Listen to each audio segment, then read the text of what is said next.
नमस्कार, मेरा नाम है निखिल और आप देख रहे हैं दी ललन टॉप शो। तालिबान अब अफगानिस्तान की सच्चाई बन गया है। जो जान बचाकर भागना चाहते हैं काबुल के हवाई अड्डे के बाहर सीवेज में खड़े हैं, कह रहे हैं कि तालिबान उन्हें जाने नहीं दे रहा। उधर तालिबान अमेरिका को याद दिला रहा है कि जाने के लिए आपने जो समय सीमा बनाई थी उसका पालन कीजिए। ये सब करने का दम तालिबान में आ रहा है उसके पुराने दोस्त पाकिस्तान और नए दोस्त रूस और चीन की शह पे। भारत की नज़र से देखें तो ये बहुत बड़ी समस्या है। तालिबान और चीन के बीच नज़दीकी हमारे हित में नहीं है। तो आज दिन की बड़ी खबर में हम इसी दोस्ती की परतें टटोलेंगे और जानेंगे कि जिनजियांग में मुसलमानों पर अकल्पनीय अत्याचार कर रहे चीन और इस्लामिक अमीरात बनाने का सपना देखने वाले तालिबान के बीच दोस्ती के कारण क्या है और भारत इससे कैसे निपटेगा। लेकिन पहले देखिए ये वीडियो।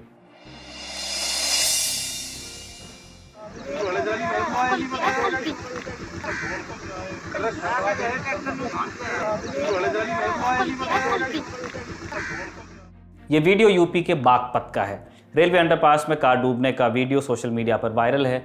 जीवाना गांव के रास्ते में कार अंडरपास में भरे पानी में डूब गई, जिसके बाद मालिक कार से निकलकर उसकी छत के ऊपर बैठा। ये गाड़ी थी फॉर्च्यूनर, मतलब ठीक ठाक हाइट वाली गाड़ी थी। किसी तरह कार चालक ने कार से बाहर निकलकर जान बचाई। कार पानी में फंसने के बाद वो कार के ऊपर बैठा और बाद में गांव में फ़ोन करके हादसे के बारे में जानकारी दी। इसके बाद ग्रामीण मौके पर पहुंचे और कार को ट्रैक्टर की मदद से पानी से बाहर खींचा गया। बारिश के बाद बागपत के तमाम रेलवे अंडरपास तालाब में तब्दील हो गए हैं। अंडरपास में 7 से 10 फीट तक का पानी खड़ा है, जिससे कई गांवों का लिंक हाईवे से टूट गया है। और ये समस्या सिर्फ बागपत या उत्तर प्रदेश की नहीं है, पूरे देश की है। भारतीय रेल ने मानव रहित फाटक बंद करने के लिए जगह जगह सीमित ऊंचाई के अंडरपासेस बनाने की शुरुआत की थी, जो अब वो योजना पूरी होने वाली है, मैच्योर हो चुकी है। मानव रहित फाटक मतलब ऐसा फाटक जिस पे से सड़क है लेकिन वहाँ पे कोई चौकीदार या नाका नहीं होता है। कई बार एक्सीडेंट्स भी होते थे। उन जगहों को एलिमिनेट करके लिमिटेड हाइट के अंडरपासेस बनाए गए। कई जगह चौकीदार वाले फाटकों पर भी यही काम हुआ। ये एक अच्छी पहल थी और इससे हादसे कम हुए। लेकिन जो अंडरपासेस बने उनकी ऊंचाई काफ़ी कम रही और इनमें से ज़्यादातर में पानी की निकासी का कोई पक्का इंतज़ाम नहीं है। बारिश में कई अंडरपास देश के अलग अलग हिस्सों में कई दिन और हफ्तों तक डूबे रहते हैं। ज़रूरी है कि छोटे छोटे गांवों तक जाने वाले इन रास्तों पर बने इन अंडरपासेस से पानी निकासी की सही व्यवस्था की जाए, ताकि रेल भी सुरक्षित रहे और साथ में गांव वालों का रास्ता भी। अब चलते हैं दिन की सुर्खियों की तरफ।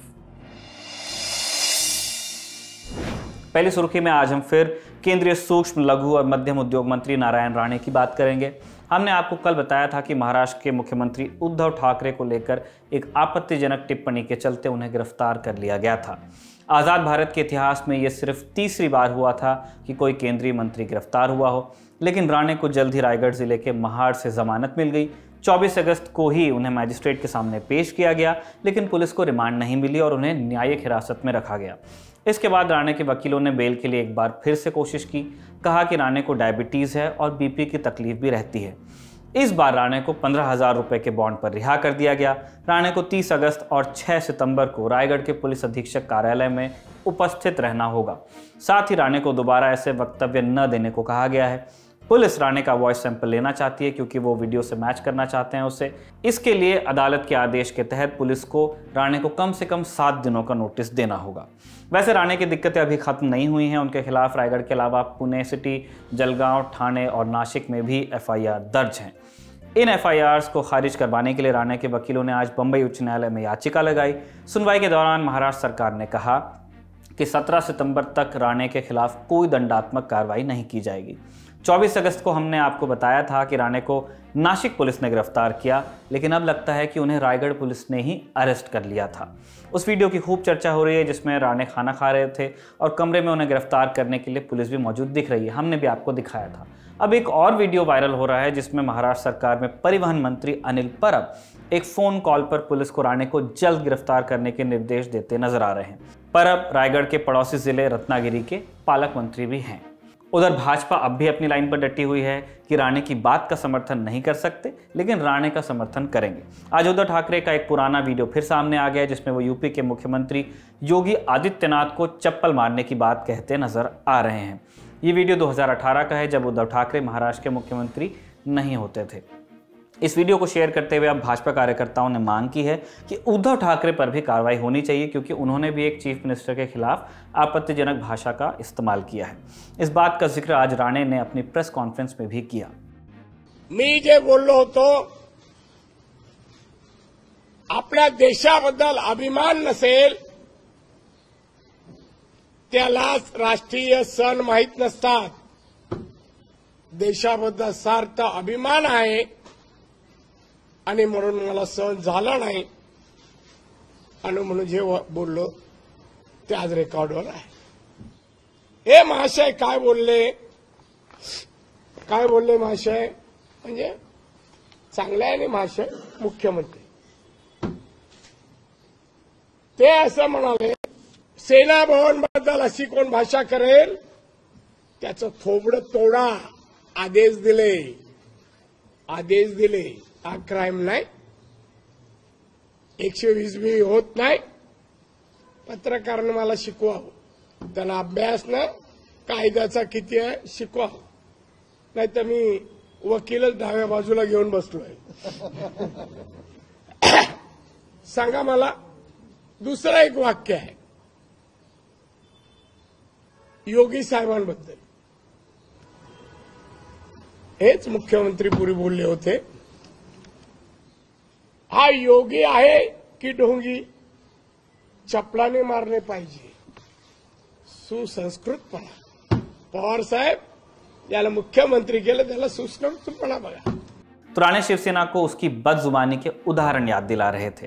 नारायण राणे ने साफ कर दिया है कि वो जन आशीर्वाद यात्रा जारी रखेंगे। साथ ही उन्होंने उनके घर पर जुटे शिव सैनिकों से ये सवाल भी किया, क्या आपके घर नहीं है, क्या आपके बीवी बच्चे नहीं हैं? बस इतनी बात ध्यान में रखिए। पण व्हिडिओ क्लिप मिळेल, पराक्रमी लोकांचा व्हिडिओ क्लिप मला मिळेल आणि मी मिळवीन। आम्ही तिघही मुंबईत नव्हतो,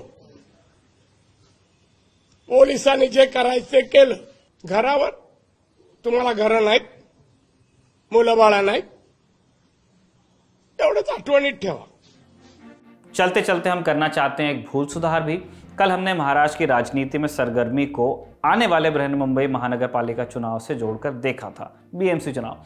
तब हमने ये कह दिया था कि मुंबई को लेकर होड़ इसलिए होती है क्योंकि उसका और बाकी महाराष्ट्र का बजट बराबर होता है। ये दरअसल एक भ्रांति है जिसका शिकार मैं खुद भी था। ये आम बोलचाल का हिस्सा है, लेकिन तथ्य इसके विपरीत हैं। महाराष्ट्र का कुल बजट मुंबई के बजट से तकरीबन 10 गुना तक होता है।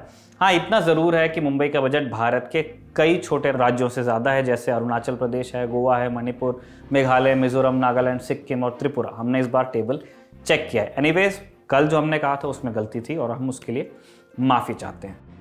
दूसरी सुर्खी में आज एक बार फिर पंजाब का जिक्र होगा। हमने आपको 24 अगस्त को बताया था कि पंजाब में कैप्टन सरकार के 2.5 दर्जन विधायकों और दीगर नेताओं ने कैप्टन को सीएम पद से हटाने का संकल्प लिया था। इनका एक प्रतिनिधिमंडल नई दिल्ली आकर कार्यकारी अध्यक्षा जो कांग्रेस की हैं सोनिया गांधी, उनसे मिलने भी वाला था, लेकिन यह मंडल पहले पहुंचा देहरादून, जहां वो मिला पंजाब प्रभारी हरीश रावत से। यहाँ इन्हें बता दिया गया कि फिलहाल कैप्टन ही सीएम बने रहेंगे और चुनाव भी उन्हीं के रहते लड़ा जाएगा। आखिरी सुर्खी का संबंध पेगासस मामले से है। आज पश्चिम बंगाल सरकार ने सर्वोच्च न्यायालय को बताया कि जब तक इस मामले में सुप्रीम कोर्ट में सुनवाई पूरी नहीं हो जाती, तब तक उसका 2 सदस्यीय पैनल मामले की जांच नहीं करेगा। पश्चिम बंगाल के इस पैनल के अध्यक्ष सुप्रीम कोर्ट के पूर्व जज जस्टिस मदन बी लोकुर हैं। अब चलते हैं दिन की बड़ी खबर की तरफ। अफगानिस्तान में तालिबान का कब्जा हुए 10 दिन पूरे हो गए हैं और इन 10 दिनों में वहां ज्यादा कुछ बदला नहीं है। अभी काबुल के एयरपोर्ट से वो वीडियो और तस्वीरें आ रही हैं जिनमें लोग परिवार लेकर के वतन छोड़कर भागने के जद्दोजहद में हैं। रोज विमान भर भर कर अमेरिका अपने लोगों को निकाल रहा है। 31 अगस्त तक अमेरिका अपने सभी सैनिकों को अफगानिस्तान से निकाल लेगा, यानी 6 दिन बाद अमेरिका पूरी तरह से अफगानिस्तान छोड़ देगा। दुनिया को अब ये चिंता खाई जा रही है कि जब अमेरिका और नाटो फोर्सेस अफगानिस्तान से पूरी तरह निकल जाएंगे तो फिर तालिबान वहाँ क्या करेगा, तालिबान की सरकार कैसी होगी, क्या सारे गुटों को तालिबान साथ ले पाएगा या हालत गृह युद्ध जैसे हो सकते हैं। ऐसे कई सवाल हैं जिनके जवाब में अभी हमारे पास सिर्फ इंतज़ार है। दुनिया इस बात का हिसाब भी लगा रही है कि तालिबान के आने से अफगानिस्तान में महिलाओं के साथ क्या होगा या मानवाधिकारों का कितना उल्लंघन होगा। इस सब के बीच वो देश भी हैं जो तालिबान की सत्ता में अपना फ़ायदा ही फ़ायदा देख रहे हैं। हम चीन की बात कर रहे हैं। इसका नंबर सबसे पहला इन देशों में। पिछली बार जब तालिबान की सत्ता आई तो चीन ने अफगानिस्तान से कोई वास्ता नहीं रखा। अमेरिका के हमले और उसके बाद भी अफगानिस्तान को लेकर चीन खामोश रहा, कमोबेश किसी तरह का रणनीतिक दखल नहीं किया। लेकिन जब अमेरिका ने अफगानिस्तान से जाने का ऐलान किया तो चीन ने अपने लिए मौके देखना शुरू किया। चीन ने अफगानिस्तान में निवेश बढ़ाना शुरू कर दिया। चीन, अफगानिस्तान और पाकिस्तान, इन तीनों ने मिलकर एक सहयोग संगठन भी बना लिया। कहने का मतलब ये कि चीन ने अफगानिस्तान में अपनी ज़मीन तैयार करना शुरू कर दिया था। जब अफगानिस्तान के फ्यूचर पर तालिबान और बाकी स्टेक होल्डर से बात हो रही थी तब भी चीन मुख्य भूमिका में था। अब माना जा रहा है कि अगर तालिबान का सबसे ज़्यादा फायदा कोई उठाएगा तो वो चीन ही होगा। इसके उलट कई एक्सपर्ट्स ये भी कहते हैं कि तालिबान पर दांव लगाना चीन के लिए खतरनाक साबित हो सकता है। तो पहले ये समझते हैं कि तालिबान से चीन को फायदा क्या है और फिर नुकसान वाले पहलू पर भी बात करेंगे। चीन की सेना में 2020 तक अधिकारी रहे झो बो का पिछले हफ्ते न्यूयॉर्क टाइम्स में एक लेख छपा था। इसमें उन्होंने लिखा है कि अमेरिका के जाने के बाद चीन अफगानिस्तान को वो दे सकता है जो उसके लिए सबसे ज़रूरी है, आर्थिक निवेश और राजनैतिक निष्पक्षता। बदले में चीन को अफगानिस्तान में इंफ्रास्ट्रक्चर में अवसर और उद्योग शुरू करने का काम मिल सकता है। अफगानिस्तान के $1 ट्रिलियन के बराबर जो बताए जाते हैं खनिज भंडार, उन तक पहुंच भी मिल सकती है, जिसमें लिथियम है, आयरन है, कॉपर और कोबाल्ट भी है। चीन और तालिबान के रिश्ते का सार कमोबेश यही है। कारोबार में चीन को दो बड़े फायदे हो सकते हैं। पहला, चीन को अफगानिस्तान से होकर वेस्ट एशिया का रूट मिल जाएगा और दूसरा, अफगानिस्तान के खनिज भंडार जो गराज सेल में चीन खरीद लेगा। चीन अपना सामान कम खर्चे में दुनिया के बाजारों तक पहुंचाने के लिए बेल्ट एंड रोड इनिशिएटिव यानी BRI चला रहा है। इसके तहत चीन सड़क, रेल मार्ग और बंदरगाह बना रहा है ताकि यूरोप और अफ्रीका तक सामान की आवाजाही आसान हो सके। BRI के सदस्य देशों में अफगानिस्तान भी है, लेकिन अस्थिरता के चलते चीन ने अब तक अफगानिस्तान में ज़्यादा निवेश नहीं किया। अब ये तुलना पाकिस्तान या BRI के बाकी सदस्य देशों में जिस तरह चीन ने निवेश किया है उससे करने के इसमें हम कह रहे हैं कि अफगानिस्तान में निवेश कम हुआ। पाकिस्तान में CPEC यानी चीन पाकिस्तान इकोनॉमिक कॉरिडोर पर काम पहले से चल रहा है। रिपोर्ट्स के मुताबिक अब चीन CPEC को काबुल से जोड़ने वाला मोटरवे यानी हाईवे भी बना सकता है। अफगानिस्तान के साथ चीन की 90 किलोमीटर की सीमा भी लगती है, तो चीन से सीधे काबुल तक की सड़क की बात भी चल रही है। चीन काम कर रहा है। अब यहाँ से चीन के लिए कई संभावनाओं का रास्ता खुल जाता है। अफगानिस्तान से होकर चीन खाड़ी देशों तक पहुँच सकता है। तेल और गैस जो अभी समंदर के रास्ते लाई जाती है, तो अफगानिस्तान का रूट मिलने से ट्रांसपोर्टेशन का खर्चा घट सकता है अगर उसे लैंड रूट से लाया जाए। ये एक थ्योरी है, यह भी सारी थ्योरी में बात हो रही है। अब दूसरे फायदे की बात करते हैं, अफगानिस्तान के खनिज। चीन का असली फायदा यही है। अफगानिस्तान में लिथियम मिलता है। लिथियम की उतनी ही अहमियत होगी जितने पिछले कई दशकों में तेल की रही है। हमारे फोन्स, लैपटॉप से इलेक्ट्रिक वाहनों में लिथियम आयन की बैटरी का इस्तेमाल होता है और आने वाले सालों में लिथियम का इस्तेमाल और बढ़ने वाला है। फोर्ब्स मैगजीन की रिपोर्ट के मुताबिक 2040 तक दुनिया की सड़कों पर आधे वाहन लिथियम बैटरी से चलने वाले होंगे। लिथियम आयन बैटरी की खोज अमेरिका में हुई थी, लेकिन अब बैटरी बनाने के धंधे में चीन ने बाजी मार ली है। थिंक टैंक ब्लूमबर्ग NEF ने लिथियम बैटरी पर कुछ आंकड़े जारी किए थे। इनके मुताबिक 2019 में लिथियम बैटरी बनाने की पूरी दुनिया में जितनी क्षमता थी उसमें 73% की हिस्सेदारी अकेले चीन के पास थी, ऑलमोस्ट 3/4। अमेरिका की क्षमता जबकि सिर्फ 12% थी, यानी अमेरिका इस मामले में चीन के आसपास भी नहीं फटकता है। और अगर अफगानिस्तान के लिथियम खनिज तक चीन पहुंच जाता है तो चीन का धंधा और बढ़ सकता है। लिथियम के अलावा अफगानिस्तान में कॉपर, गोल्ड और कई दुर्लभ खनिज भी मिलते हैं। अफगानिस्तान 4 दशक से युद्ध के दौर से गुजर रहा है, अस्थिरता रही है, इसीलिए खनिजों का ठीक से दोहन नहीं हुआ है अब तक।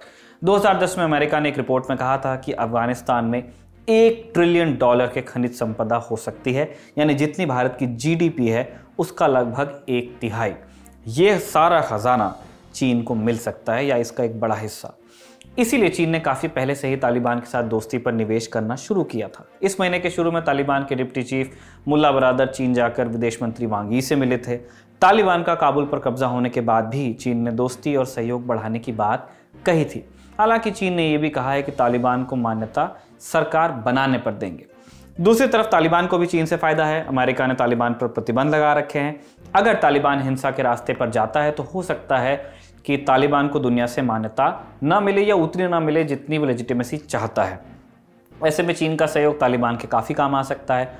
अर्थव्यवस्था में निवेश हो, इसके लिए भी चीन की तालिबान को ज़रूरत है। हालांकि कुछ एक्सपर्ट्स ये भी मान रहे हैं कि तालिबान पर चीन को भरोसा नुकसानदेह साबित हो सकता है।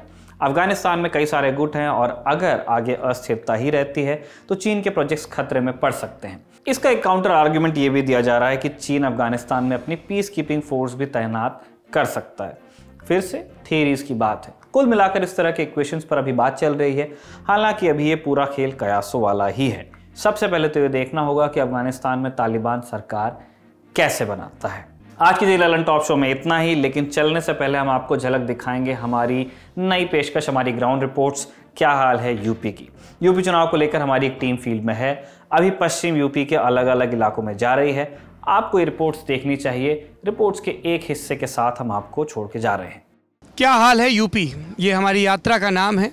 चुनाव से कुछ महीने पहले, और वैसे भी ये देश चुनाव से चुनाव के बीच जीता है, तो पंचायत चुनाव से विधानसभा चुनाव के बीच की ये यात्रा है। यात्रा का पहला पड़ाव ज़िला गाज़ियाबाद। जब हमने ज़िला गाज़ियाबाद से अपनी यात्रा शुरू की तो जहन में ये सवाल आया कि इसी गाज़ियाबाद में गाज़ीपुर भी तो है, प्रदेश का वो मुहाना जिसको पार करें तो सर्वशक्तिशाली दिल्ली का रास्ता खुलता है। गाज़ीपुर का जिक्र आपने खूब सुना होगा, भले ही आप दिल्ली या उसके आसपास के इलाकों के भूगोल से परिचित हों, ना हो या कम हो। गाज़ीपुर में जो किसानों का धरना चल रहा है, कई जगह चल रहा है दिल्ली एनसीआर में, उसमें से एक धरना गाज़ीपुर में है। और यहाँ पर कमान मुख्यतः भारतीय किसान यूनियन ने संभाल रखी है। भारतीय किसान यूनियन चौधरी महेंद्र सिंह टिकैत का शुरू किया हुआ संगठन है, और इस चीज़ पे संगठन का बड़ा जोर रहता है कि हम गैर राजनीतिक हैं। अभी हम यहाँ से 3 दुकान आगे थे, टेम्परेरी जो बनी हुई है, तो उसके परिचय पत्रों पर भी अराजनैतिक शब्द बड़े ज़ोर से लिखा हुआ था। ये टेम्परेरी दफ्तर है, वहाँ पर अगर आपको वो अपना परिचय पत्र बनवाना है तो उसकी सदस्यता पर्ची यहाँ कटेगी। तो हम पूरे उत्तर प्रदेश में विचरेंगे, किसानों से, नौजवानों से, कारोबारियों से, मज़दूरों से, सबसे बात करेंगे, राजनेताओं से भी बात करेंगे। तो हमें लगा कि उस सिलसिले के क्रम में जब दिल्ली में बैठे बहुत सारे लोगों को या देश के अलग अलग हिस्सों में बैठे लोगों को ये लगता है कि किसान आंदोलन का उत्तर प्रदेश के चुनाव पर या देश की सियासत पर क्या असर पड़ेगा, ये जानना चाहिए। तो हमें लगा कि गाज़ीपुर भी आना चाहिए। बाबूजी, क्या नाम है आपका? मेरा नाम जगत सिंह राठी है। जगत सिंह राठी जी, कितनी उम्र है बाबूजी आपकी? मेरी 1,80,79। 1,80। तो भारतीय किसान यूनियन में आपका कोई पद भी है? पद है जिला उपाध्यक्ष मेरठ, लेकिन मैं कभी लिखता नहीं। लिखते नहीं? क्यों नहीं लिखते हैं? बस लिखता ही नहीं मैं शुरू से ही। खेती किसानी करते रहे? हाँ, खेती करते हैं वहीं मेरठ में? मेरठ में ही। अच्छा, तो आज 23 अगस्त है, 2021 है। अब आगे की क्या प्लानिंग है आप लोगों की? बस हमारी तो आंदोलन की प्लानिंग है। जब तक ये कानून वापस नहीं होंगे तब तक हम डटे रहेंगे, जाएंगे नहीं यहाँ से। तीनों कानून वापस हो, एमएसपी पे कानून बने और किसान की एमएसपी पे खरीद हो, ना कि लूट हो जैसे अब ये लोग कर रहे हैं। इसीलिए आंदोलन छेड़ा गया। मैं आपसे ये जानना चाह रहा हूँ राठी साहब कि हर आंदोलन के कई चरण होते हैं। जैसे गांधी जी आंदोलन करते थे तो कभी कहते थे कि विदेशी वस्त्रों की होली जलाओ, कभी कहते थे कि चरखा चलाओ, कभी कहते थे नमक सत्याग्रह। तो इस आंदोलन के भी अलग अलग चरण होंगे ना। जैसे अभी लोग कम दिख रहे हैं यहाँ पे, तो अब अगला स्टेप क्या है आंदोलन? ऐसा है, लोग कम यूँ दिख रहे हैं कि एक तो रक्षाबंधन कल था, इसकी वजह से कुछ लोग घर चले गए। दूसरा, हमारी 5 सितंबर में पंचायत होने वाली बहुत बड़ी, कहाँ पे? पूरी इंडिया की, मुजफ्फरनगर में। सिसौली में? मुजफ्फरनगर में। तो उस पंचायत की तैयारी के लिए सबको भेजा गया। तो भाई वहाँ ज़्यादा से एजेंडा क्या है उस पंचायत का? उसका एजेंडा तो हमारे नेता बताएंगे वहीं।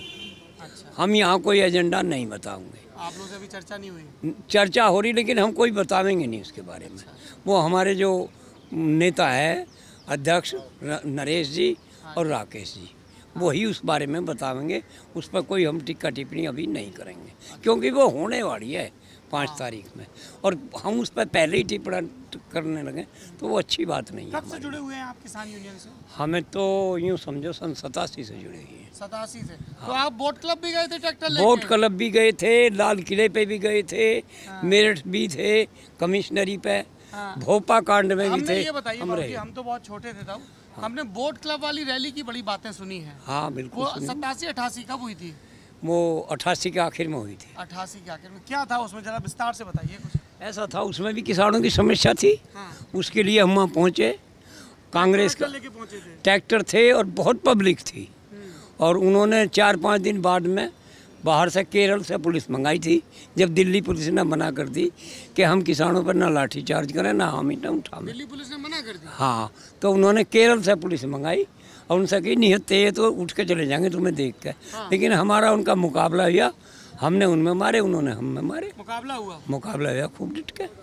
और हमने नल पाइप काट लिए थे किसानों ने, तो उसे देख के वे भाग जाते पाइप को, क्योंकि या तो बम्बो ले रहे। उन्हें ये पता नहीं था ये नाल है, वो बम्बो बताते थे उसे। हाँ, ये हुआ था, लाठी चार्ज हुआ था उसमें।